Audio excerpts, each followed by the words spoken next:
Welcome to Shardcast, everyone. We are an intro that I don't know, but we are a podcast about Brandon Sanderson and the Cosmere, and we do deep dives, and we do character things, and we do game shows, and all of these fun things.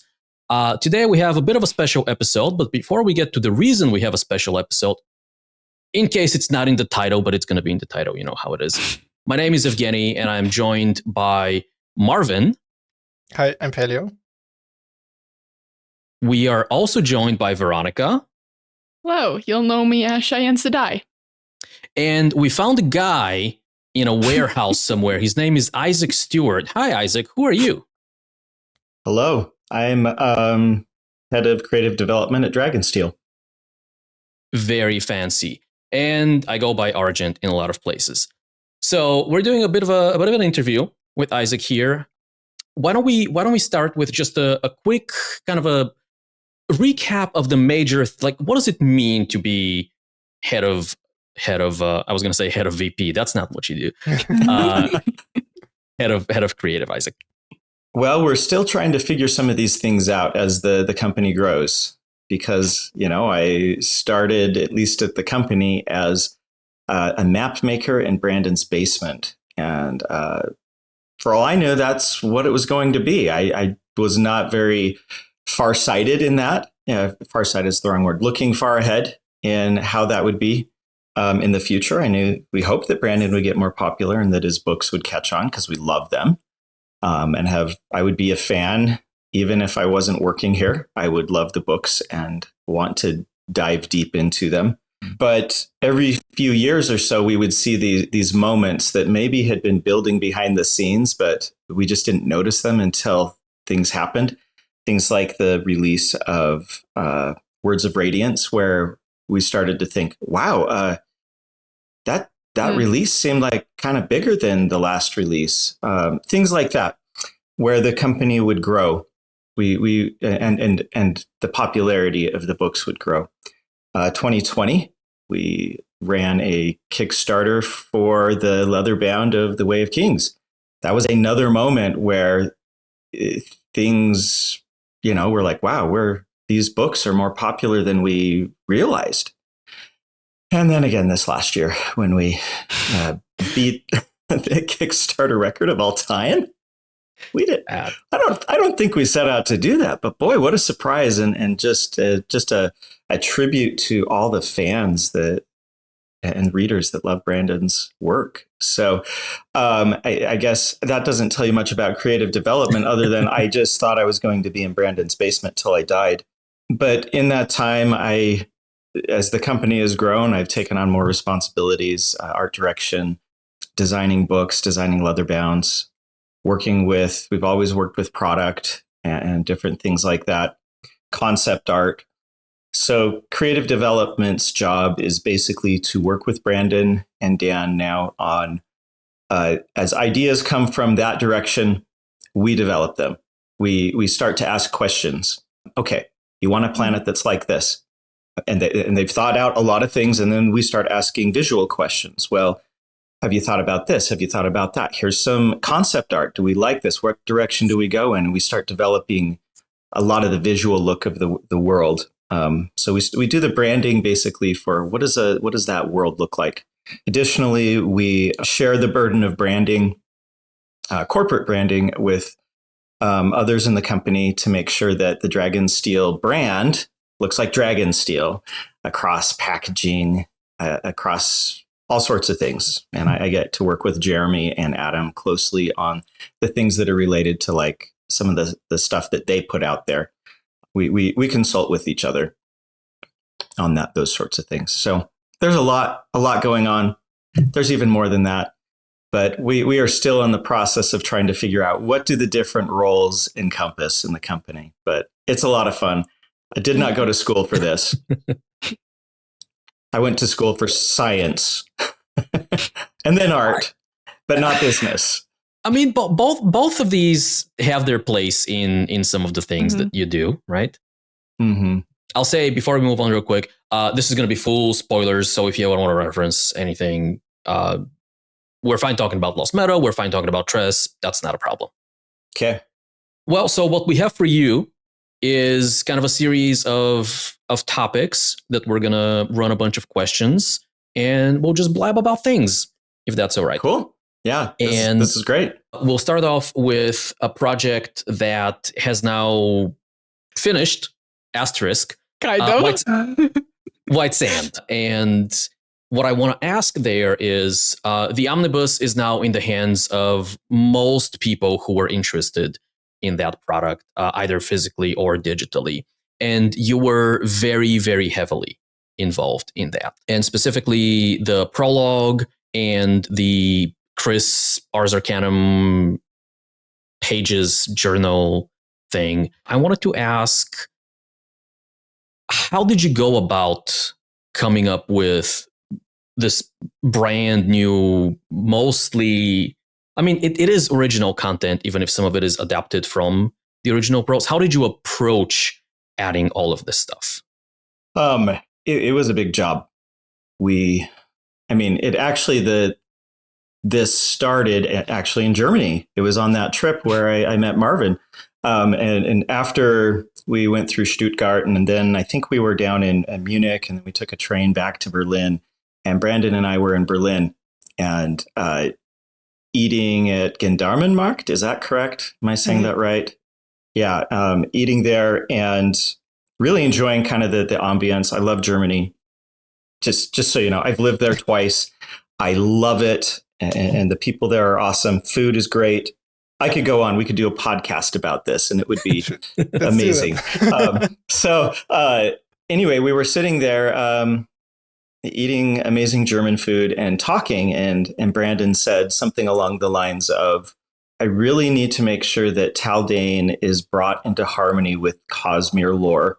And we started talking about that. Just, what does Taldane mean in the Cosmere? What is Chris's role? What are some of these other characters' roles in the Cosmere? And as we talked about it, I said, well, why don't I take that on? He's like, you don't need to take that on. I'm like, I like comics and I like White Sand and I like, I'll do this. And it was a big project having to do that. I started out by going back and reading original White Sand. And when I say original White Sand, I'm not talking about White Sand Prime. I'm talking about White Sand Prime. Was that the handwritten one? It had been handwritten at one time, but so I went back to that. It was a 400,000 word book split into two pieces. So Brandon wrote White Sand. I think that might have been his first book, White Sand. And then he wrote Star's End. And then I believe he went back to the White Sand world and finished the story of Kenton in something he called Lord Mastral. Mm-hmm. So I read original White Sand and Lord Mastral. And then I reread White Sand Prime and I took copious notes. I have a whole Scrivener document that is every named character, every phrase in Kurtztian, just any world building notes, anything on the map, everything from all of these. Just steeped myself in this so that I would be able to represent the world of Taldane as best as I could, going through as many of notes as I could. I also went through a while before Joshua was Brandon's agent.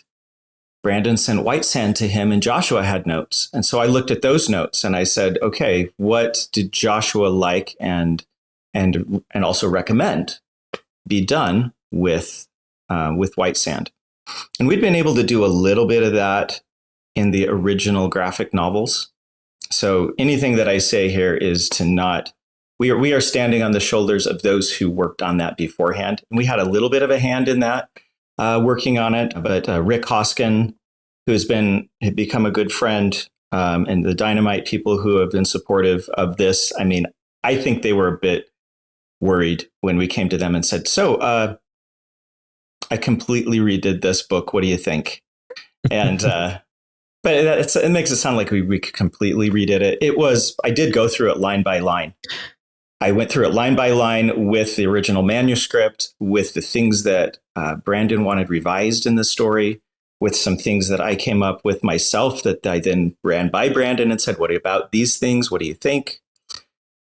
And so it was very, it was very, and I didn't even mention, the other thing is that I combed Goodreads.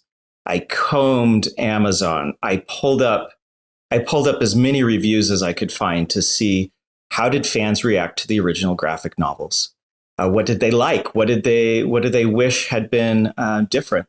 I talked with Argent and others in the community and said, hey, tell me your thoughts. So I gathered as much information as I could. And then I started parsing through it. Okay, here are the big things that I think we might be able to address. Things that are related to Cosmere lore.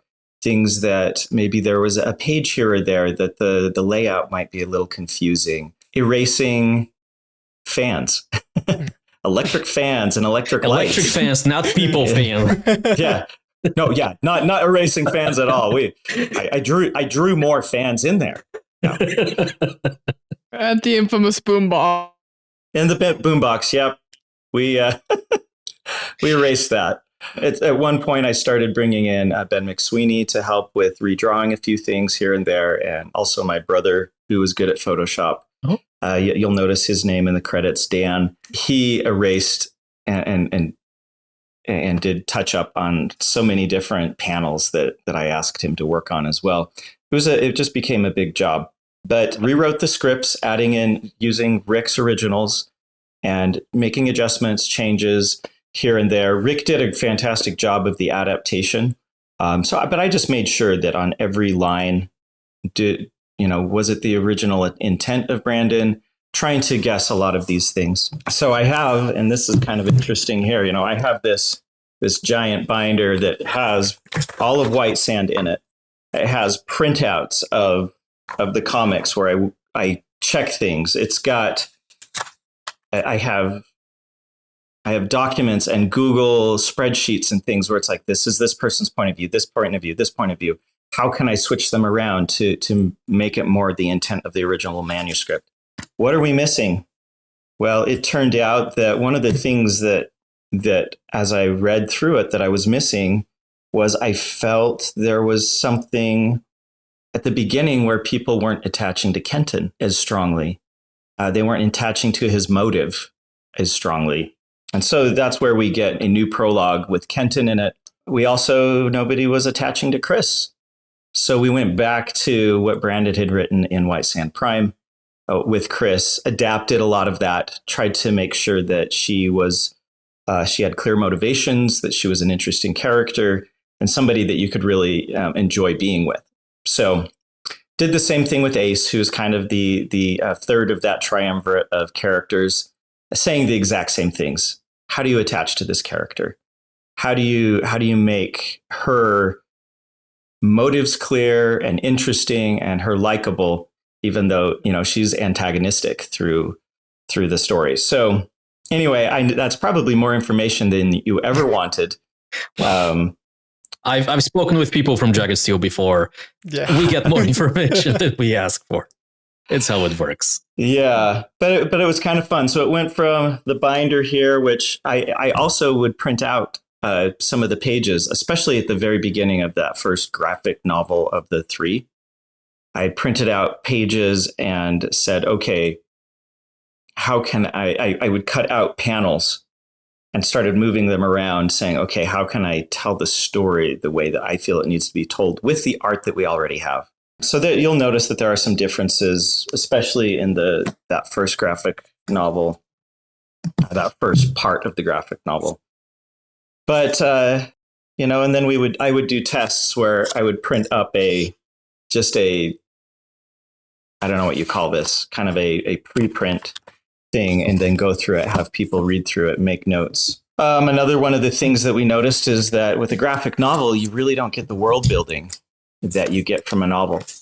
A lot of people's biggest issues with a graphic novel is this, that we're readers. We experience the Cosmere through a novel format. It's words and some supporting illustrations.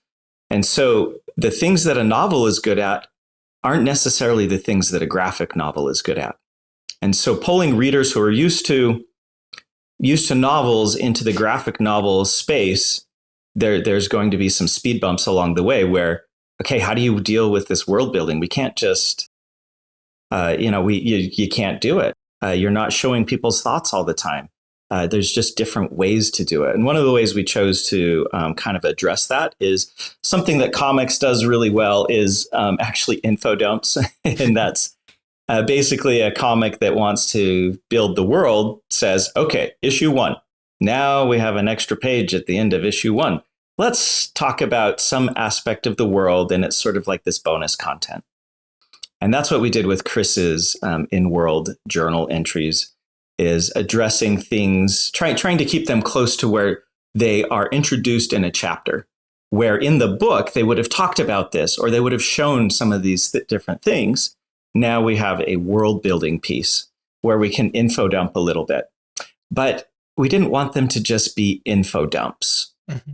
We wanted them to also kind of have their own arc and relate to the text itself. And so there is sort of a mini arc there with Chris as she's exploring the world and learning more and more about what might be behind all of this. So we sort of reveal more Cosmere-aware elements as we move through the graphic novel.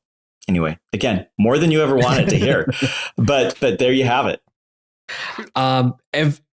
Pretty much everything I've heard from fans who have read the Omnibus is like, where there are frustrations there with the production timeline, the actual book itself and the content and all of the updates are very consistently rated very highly, way more so than the original independent trilogy, which I think is great. Like, Chris deserves that, Taldane deserves that, White Sand deserves that. So thumbs up on all of the updates. I'm glad to hear that. It's hard to find, because on Goodreads and Amazon, it's all mixed. You're getting things mixed. You can't really tell, is this talking about the Omnibus? Is it talking about the 3 separate ones? So it's really hard to tell. One of the best things that I was able to find, though, is that I believe in Spain, they had only released volume 1 of White Sand, and volumes 2 and 3, they were never released. And so they then released the Omnibus there. And so Spanish fans were able to kind of, it was almost like a not the control group, but the experimental group, I guess. You know what I mean? On accident, just because that happened. So I could go to Amazon Spain and read some reviews that hadn't been, for the most part, affected by the original 3 separate parts. And it looked like we were getting some good reviews there. So my biggest goal in this was I wanted to make sure that Taldane could stand on its own a little bit. It was, of the Cosmere properties, the one that hadn't been received as well.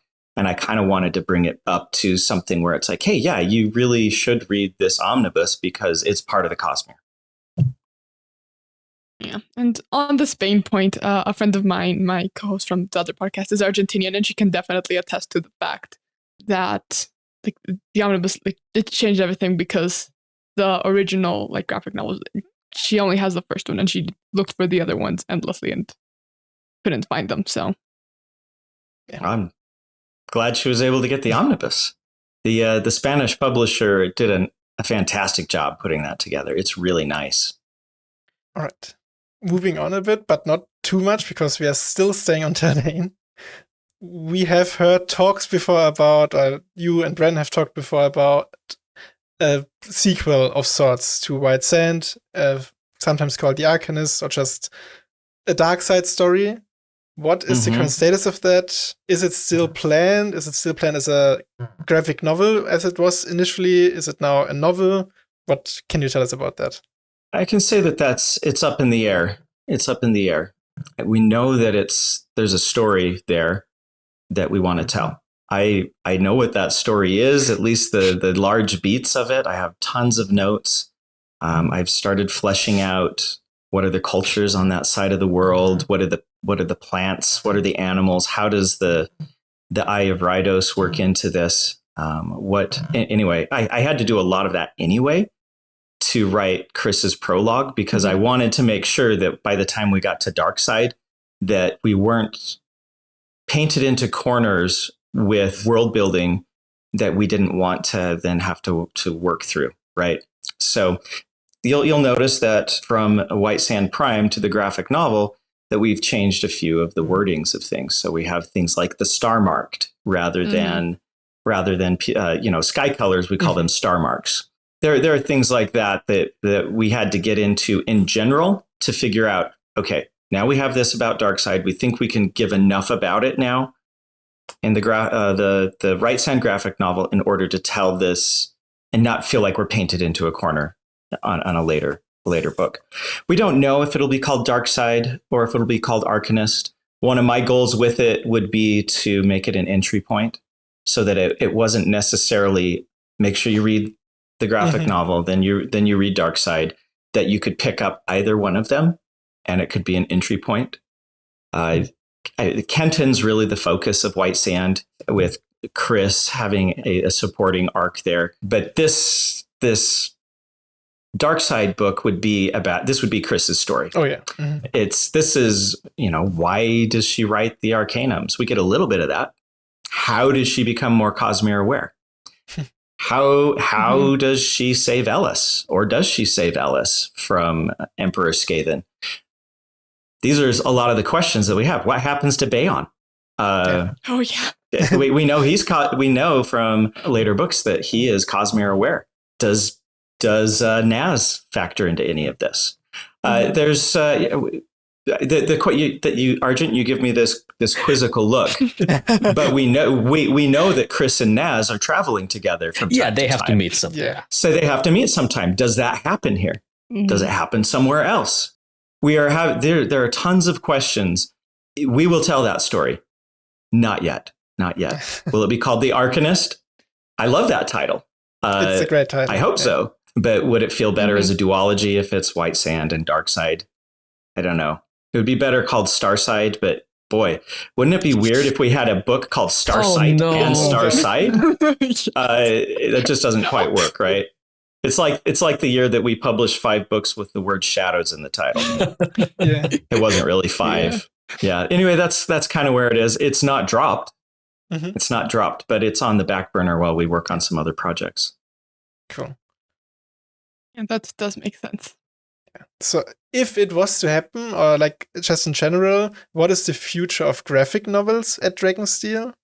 Like, will you still explore this format, or do you think now White Sand was a nice experiment? We'll leave it at that. I will say that making the graphic novel, writing scripts, and then seeing art come in that tells the story of the script is incredibly gratifying. It's so cool to see a story come alive like that. Putting together the graphic novel was really what's the word? It just went out of my head. But it was a joy to work on, even though most of it at first, most of it was done outside of work hours. It was a labor of love. That's what I was looking for. It was done mostly outside of work hours, except for near the end when I was doing the layout and it just had to get in. Then it leaked over into work hours. So making them is so much fun. We've loved working with Rick. I've loved working with the artists. I would love to do something graphic novel in the future, but I don't know. I don't know if we will. That's kind of, again, that's on the back burner as well. We have to look at the tastes of the fans and what they want, and how do we want the Cosmere to continue forward? What makes, unfortunately, you have to think about what makes fiscal sense, especially with a company that's growing, and you want to make sure that you are supporting the employees and making sure that there's still a Dragonsteel around to be able to make cool books. There are the realities of how much time do you put into something? How much are you going to get out of it? What's the bang for the buck? So, it depends on the fans. Would you rather that we spend time writing a novel or working on a graphic novel? And that's the question that's up in the air right now. We don't know the future, but we have loved making graphic novels. And Darkside would be so much more visually interesting than than the endless deserts of Yes. Bayside, right? With all of the star marks and that. Yeah, it's very visual. Wait till you get to the magic on Darkside. We hope we get there. We've heard talk about it a little bit in the graphic novel. Yeah. Veronica, why don't you take us to the next question? Yeah. So speaking of other projects, I've been really curious about Boatload of Mummies because Brandon did mention on his updates that you'd worked on it for NaNoWriMo for the past couple of years, which is really cool. And the title is incredible. I don't know if that's going to be the final title, but as it's always been referred to. So I was wondering, how have you been doing with that? Thanks for asking. It's a project that I love. So I finished a draft in September of last year. It's rough. It's a really rough draft. There's a lot of things that I'm still working through. It has I'm trying to narrow down the kind of the shape of the plot in a way, because there's a little bit of, and it wasn't inspired necessarily by these things, but it was after the fact that I realized, oh, it's part this, part that. It sort of begins King Kong, if you imagined, getting people on a boat. And then it continues as Death on the Nile. Okay. And then you get to a portion on an island, and then it ends the Mummy. And so it's okay, and then throw in a healthy dose of venom. So it's okay, am I doing too much here? And that's kind of where I'm at on the, is this even a thing? So I'm have I thrown too much in? Is this too much of a storyline? And I don't think it is. It really is, in the end, kind of a Raiders of the Lost Ark sort of story. You could say you could pull out some of those same elements and say Raiders of the Lost Ark starts out King Kong, whatever it is, right? But the basic plot line is there. There's going to be scenes in the current draft that are basically finished. I don't think they're going to change too much from the version that it is right now to the end. Will it be called Boatload of Mummies? Probably not. You can't really. I can't see that as a title of a Cosmere book, right? But we can affectionately call it Boatload of Mummies as long as we want. Mm-hmm. So the working title is Book of Nails. Oh, That's interesting. Interesting. And whether there's a series title or not, we'll have to figure that out if it's a story that people want to continue learning about. But let me tell you, Nikki Savage is so much fun to write. She is, and kind of don't expect exactly what you get from the broadsheets, because she is writing to a particular audience and has learned some skills from Alamancer Jack. Though I do think that Alamancer Jack's stories might be closer to the truth than Nikki's are. Oh, interesting. But you will see parallels between this story and some of the elements that are in the broadsheets. But she's basically, if you can imagine a Mary Poppins who is incredibly interested in the supernatural and is not afraid to beat up people. That sounds amazing. That's basically your character right there. And she's a load of fun. A boatload of fun.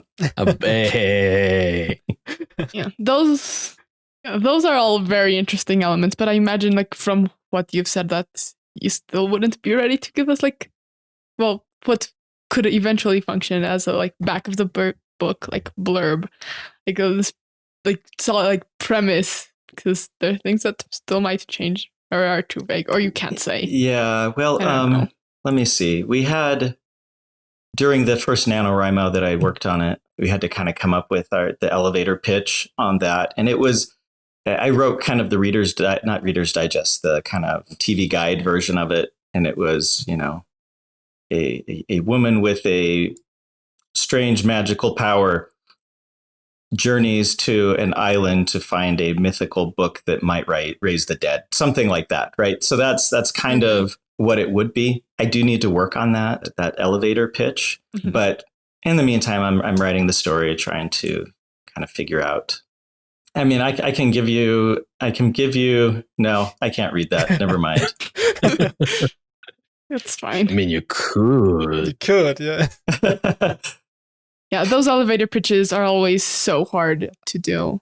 My dad is good at them for some reason, but like the only time I've managed to write one like straight without a million years of revision was for my latest Nano project. So I understand. Yeah, I'm sure you do. Any of us who have tried to write seriously get into that and say, how do I tell this story to my friends without their eyes glazing over? Right? Because I've often, especially early, been in situations where I'm talking with my friends, and an hour later, it's like they're like, "Can you just write the book? We'll read it when you write it." There was something I was going to say about it. Now I can't remember. Such is age. It'll come back. It does. I remember what it was. It's kind of like, so we were talking elevator pitches. Mhm. And it's kind of like, this particular book's interesting because we have The Way of Kings, and Brandon has talked about, how do I pitch that? There's so many different elements to it. The difference here is, how do I pitch this when it's like a spin-off of a different series? It's a spin-off from Mistborn, technically, but it's not a Mistborn book, right? So you can't pitch that to somebody who doesn't know Mistborn, in a way, right? It's like, and that's been some of the fun in trying to figure this out, is how do I tell a different story here, but then have to reintroduce how allomancy works. But now in this era, we know about allomancy, we know about feruchemy, we know about hemalurgy, we have crossovers from other worlds. How do you write this book without confusing somebody entirely about, there's like 50 magic systems in here and I don't understand it. So there's a lot, there's some, and that then goes into the pitch. How do you pitch that to people? People who know the Cosmere, you just say, it's set on Scadrial, but it's not really a Mistborn book. Anyway, there you go. It's just hard to encapsulate, and someday I'll figure it out, I hope. Well, you have time, right? Hope so. So to move away from kind of unfinished projects and things you've done, let's talk about the secret projects that have been happening. You mentioned the absolutely record-breaking Kickstarter, and we all know about all the amazing things that have happened so far, and we are not even halfway through the year of Sanderson. So I did want to ask, first of all, where are the maps, Isaac? Well, so far we have 2 books out. We have Project 1, Project 2, and there are no maps in either of those. Brandon and I, after I read the books and we chatted about what should the art be in these, what should the style be, we decided that a deliberate decision, no maps. A couple of reasons here. We don't think they need maps. They read very clearly without them. I know that my 14-year-old self is banging his head against the wall saying, where are the maps? Because I would pick up books and say, there's no map in this. Why should I read this? Anyway, the second reason, too, is there just hasn't been brain space. There hasn't been the brain space when you get a bunch of books that are, Brandon comes and says, I have this project that I'm want to do, and we are doing all these books next year. We need to start now. I'm thinking about all the things, and I'm saying, okay, where? And so it was a relief to me to read them and see this doesn't necessarily need a map. The Secret Project 1, if we had a map in it, I feel like it would have been spoilery. That is the big reason that one doesn't have a map. Yeah, that's true. We talked about it. We talked about even having Howard do a map on the end papers. And it always came up too spoilery for the book. It's, as I think Diana Wynne Jones says, that it's like, in a fantasy novel, if it has a map, the stereotype is that you're going to visit every last dang place on that map before this book is over. And I've tried to buck that trend with things, but I couldn't do that with just oceans where I don't know where the islands are. I don't know where any of this stuff is. I don't even know how we get 12 moons around this planet yet. And so there was just a lot to be had. And we realized, well, you know, you're on an ocean voyage. You don't necessarily know where you're going. You're out in the middle of the ocean. So is the reader. Let's show up to the places as we show up to them. The second book, it's in England. Yeah. You can look up a map. Yeah. It didn't seem like we needed a map there. That's fair. I think for me, part of it is, one, I like to see the world, but two, I like to see the style of a map, right? Mm-hmm. So even if I'm looking at a map of medieval England, which I can always look up myself, the kind of unique quirks that the artist applies to this that are like unique to this specific book, they are the things that is often even more interesting. Like the red-headed woman on the white sand on the Dayside map has always been a fascinating element. And we saw a red-headed woman in the deck of cards that Ben McSweeney did some time ago, and she was implied to be maybe someone of import that is also relevant to Taldane. So the maps are interesting beyond just the geographical value, is what I'm trying to say. Yeah, they are. And that's not to say we won't see maps of these places. Yeah. But we threw more of our time into working with the illustrators on these books, and just how do we do this big of a Kickstarter? Yeah. Especially with supply chains as they are. How are we gonna do this? And so going in and starting to ask deeper questions about what sort of Easter eggs do we put in the maps. It was one of my favorite things to do that we just couldn't do on these. So that's okay. I'm sorry, Argent, that I disappointed you in that. No, that's a good answer and a better one than I was hoping for. So good job.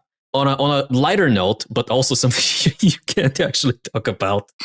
So we are a little less than halfway through the year of Sanderson, and so we've seen some of the things that come in the boxes, right?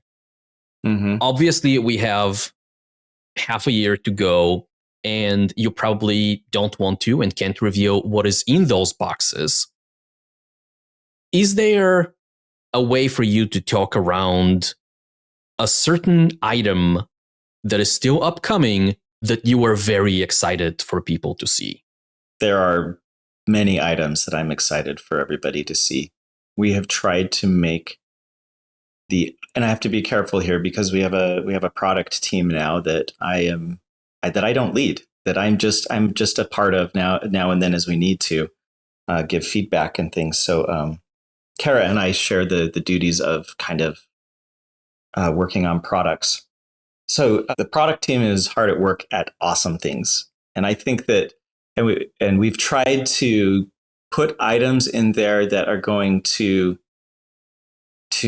be of interest to various different groups, right? There might be something that one person is super excited about, that another person is, I'm not excited about that, but I'm excited about this. You can't please everybody. So we're trying to do a variety of things, and we're trying to not repeat ourselves.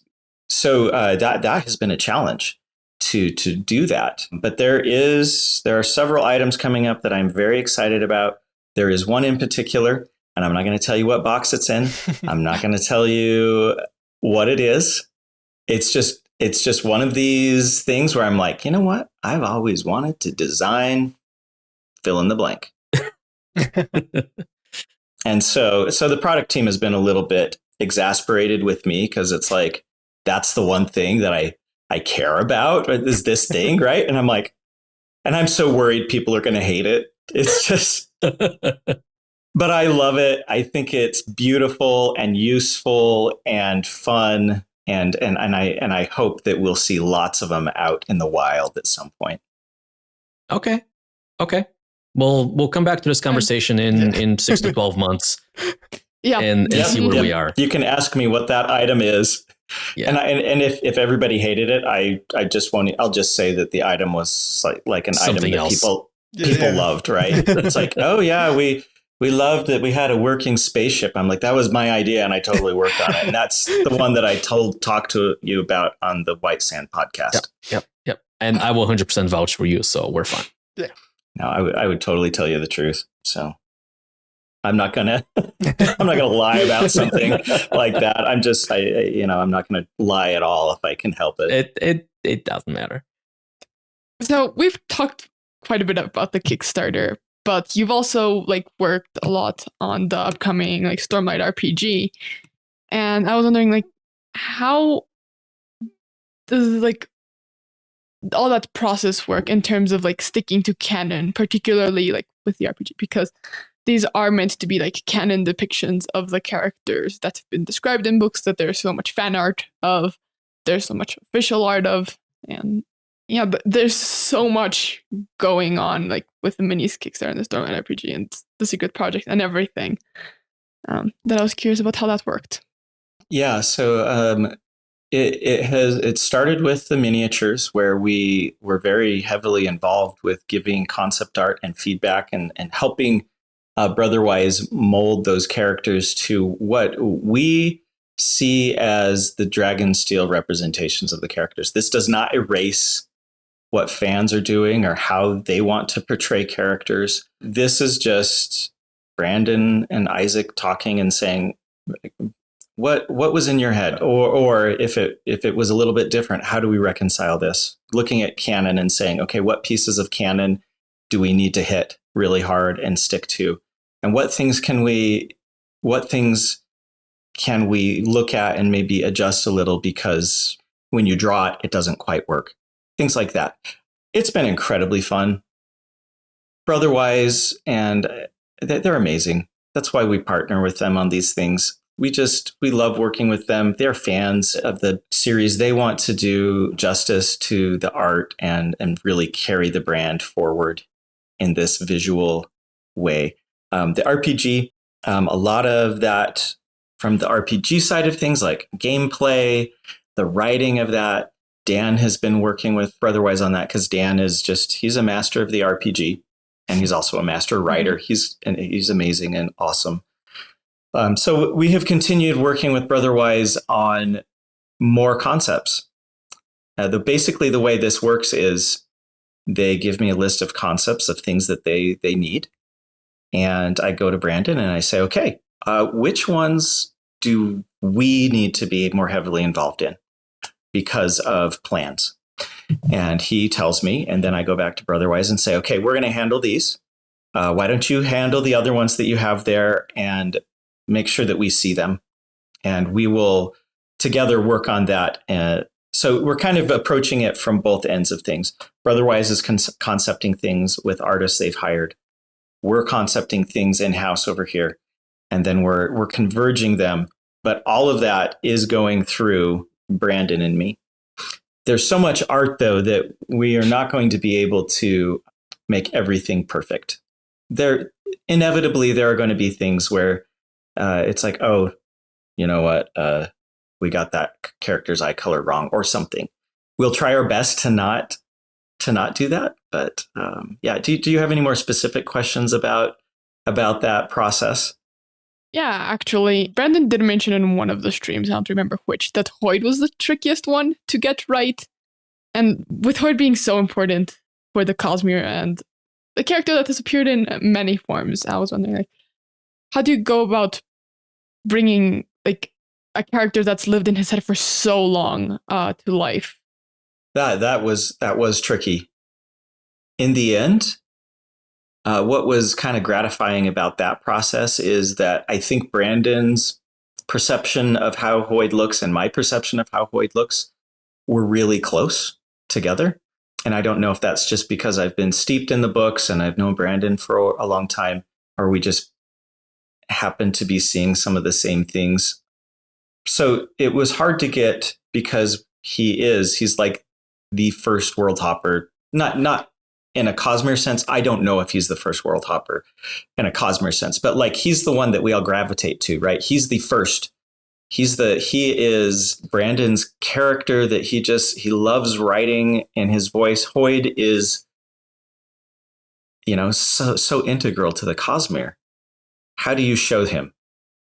So we did concept art with several artists. We worked with Audrey Ott, or I said her name wrong, Audrey Ott, and she is so good.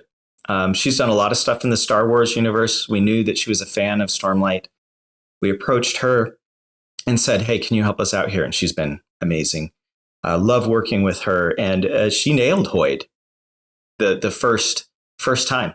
But taking that 2D element and making it three-dimensional is very difficult. And so that was where then it was a push and pull. You've gone too far here, pull it back here, this here. And it's just because I think that we would have let go of it when it got close if it had been any other character. But with Hoid, we knew we had to get it right. In the end, we were able to get the 3D model and tweak it a little bit on our end with Steve Argyle, just kind of looking over his shoulder and moving things around until it just, and this is no disrespect to the sculptors who were working on it. It's just, there was no way that I could go and look over the shoulder of any of those sculptors. Otherwise I would have done the same thing, or at least asked for otherwise if I could have. But looking over Steve's shoulder and saying, now it's Hoid. And I took a big risk saying that.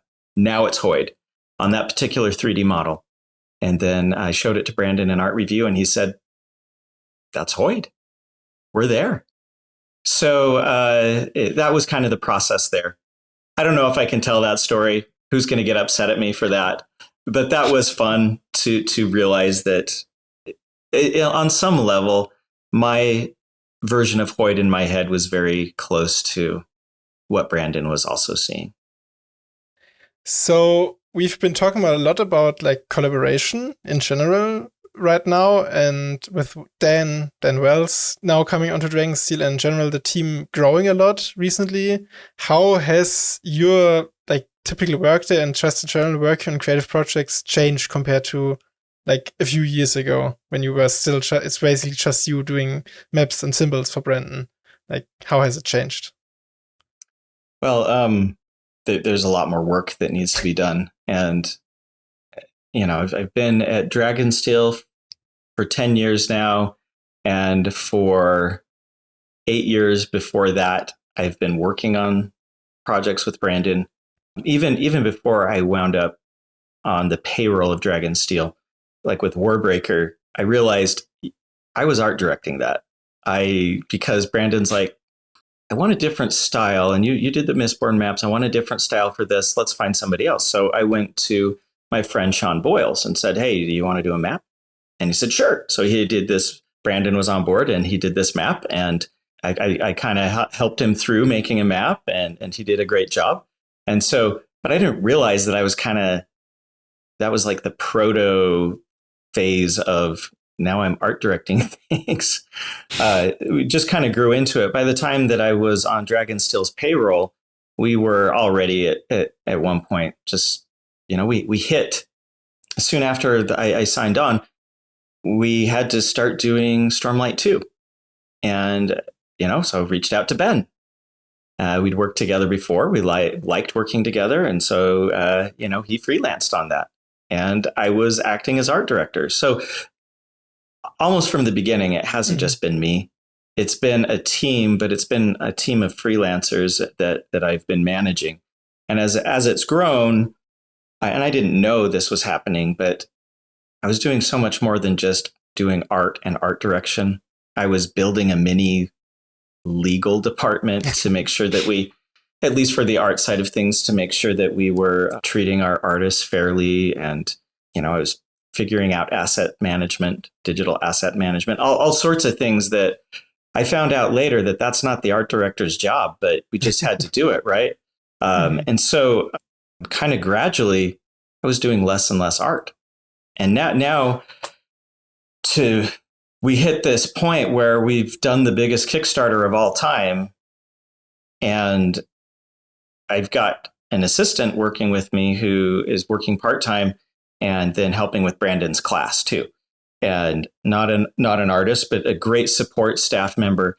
But I don't have any other artists. And I'm just kind of inside freaking out. I'm like this inside, but outside I'm like this. And so we needed to hire more people. I have a team now, a team of awesome artists and support staff. We still freelance as well. Yeah, I use freelance artists on things. And so did I answer the question? I think you did, yeah. How is it? It's a big team now. And the hardest thing is letting go. Because there's so many cool things to be working on. But I trust the people that we've hired. And so I can let them go and say, put your own personal touch on this. So we've been talking like a lot about concept art on this interview as well. I mean, with the minis and the secret projects and everything. Seems that this is the first time that Dragonsteel has done concept art for an upcoming book that you're showing people with Stormlight 5 and like not having everything behind the scenes. Like something like, what's the motivation for that? And like, how has it worked? Like for each of like the big progress updates that Brandon has done on Reddit, we've got a new piece. So at the beginning of when Brandon started writing Stormlight 5, he came to me and he said, that he likes being able to share progress updates online. That's just, he likes interacting with everybody and being able to kind of share the process of building a book. And because of that, he was hoping that we could also, with those updates, show concept art. Just, here's words to get people excited. Let's have some art. It may not wind up being canonical, but at least it's inspirational to tease the book. So that's how that came about. And in order to do the one, for example, of Shinovar that we saw first, that's done by Randy Vargas, and he knocked it out of the park. It's amazing. We needed to kind of figure out, what does Shinovar look like?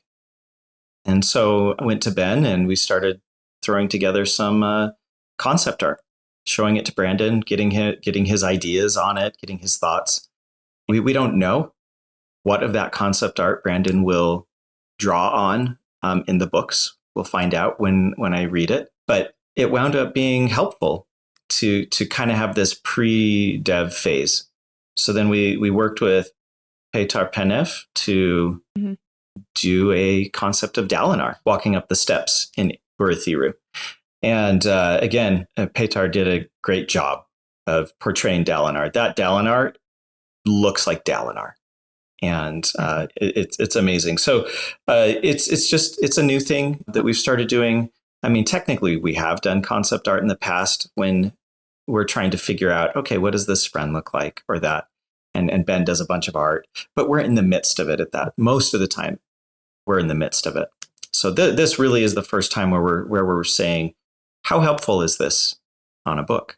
And so that's kind of where we're at, and we'll see if that's something we continue to do. But it's been a lot of fun. Great. So let's do a few rapid fire questions. Marvin, take the first one. Yeah. If you can share this at all, what's the last piece of art you saw that you are like really excited about? It has to do with Project 3. Okay. Fantastic. A while back, Brandon talked about and did a survey about an art book post Stormlight 5. Is that definite yes in the future, definite no in the future, still kind of up in the air?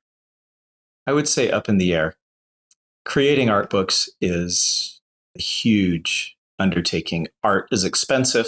I mean, we have a lot of art that we could put in there, but I'm sure that being able to compile a bunch of it is part of the appeal. But the other part of the appeal is showing things that we haven't seen before. And in order to do it how we want to do it, it's going to be expensive because we need to get a bunch of artists on board. And also time-wise, right? We have to art direct each of those pieces. We have to run them through continuity. We have to, it involves several arms of the company. Would we like to do an art book? Yeah, we would love to have this nice coffee table book that you can show your friends and say, see, this is why I love the Cosmere. You need to get involved with this. But when or if that's going to happen, we don't know. So, and we can't even promise anymore that we are going to get an art book like that. But I would love to work on that project. That's fair. Marvin, back to you. Right. Along a similar vein, Brandon has talked before about wanting to do the Hoid stories like Girl Who Looked Up, Wonder Sail, Dog and the Dragon as a sort of picture book, children's picture book. Is there any movement on that? Because, like, I mean, you also have Monsters Don't Wear Underpants. Like, is stuff moving there? Would you be involved? Well, I would be involved. Definitely be involved if we were to do something like that. Monsters Don't Wear Underpants. I still have a lot of those I need to sell.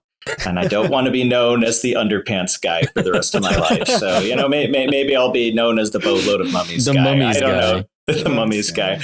But we still have those if anybody wants those. But that has been awesome because I've gotten emails from parents who their kids love it. They read it. The kids memorize it and then they read it to themselves. And it's been so, I know I've used the word gratifying, but it really is. It's just uplifting to see, oh, wow, it's making kids happy. That's the biggest thing. I'm always giving that book away when they have a kid. I'm just like, take this book. They're like, I'll pay you for it. I'm like, no, just take it. Your kid will love it, I hope.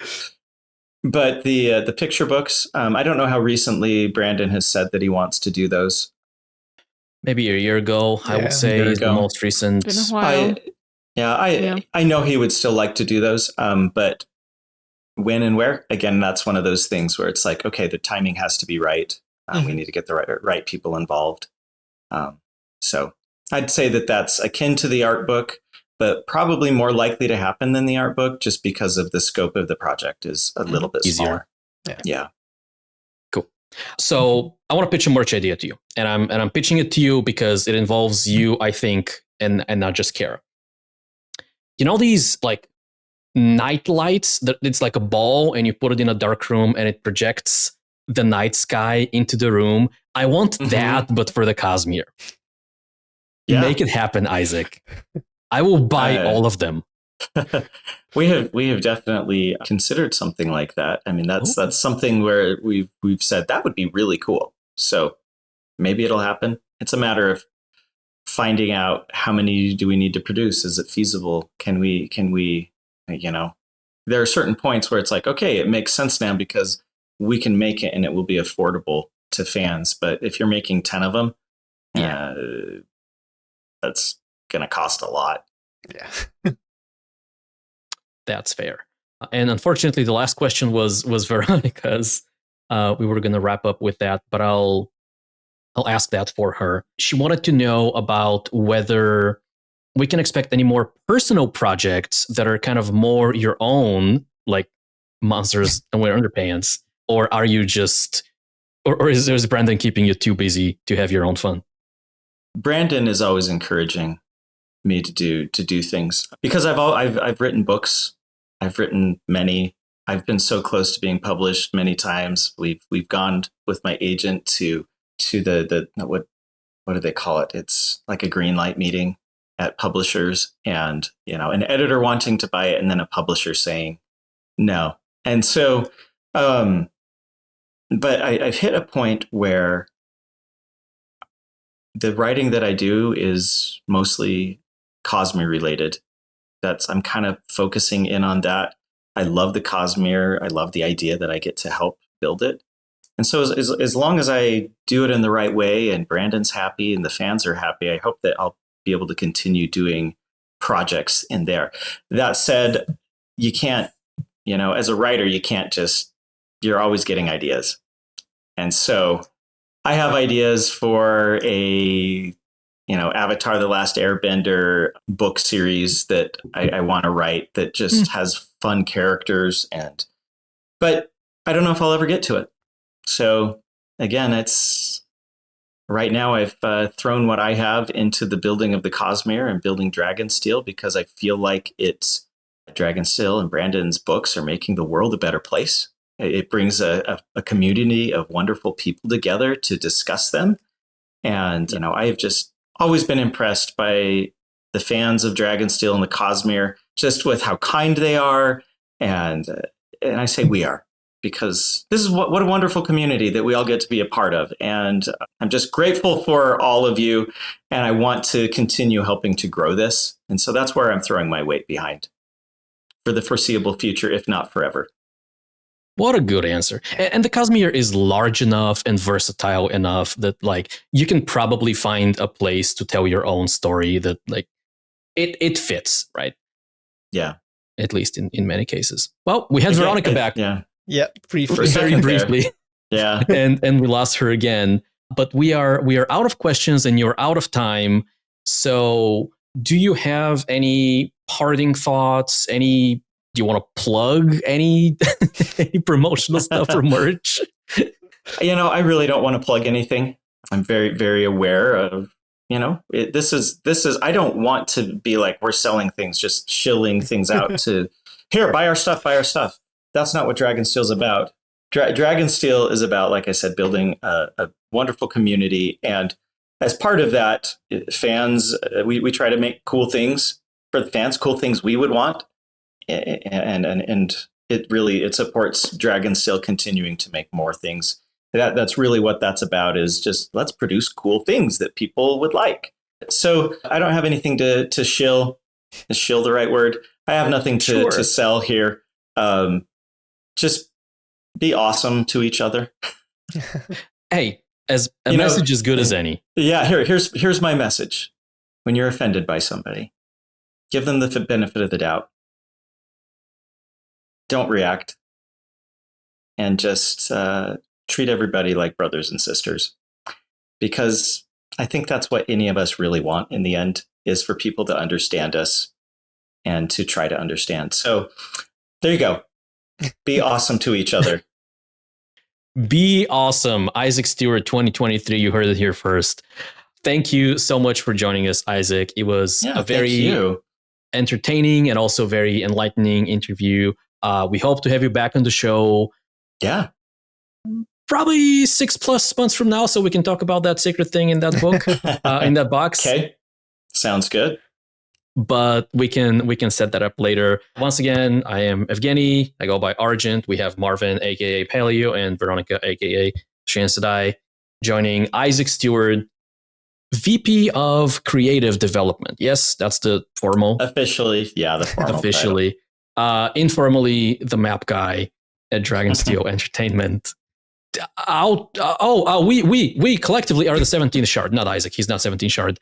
You can find us on Twitter, SoundCloud, iTunes, Instagram, Patreon, 17shard.com, Discord, probably a few other places. But if you go to one of the places, you can find the others.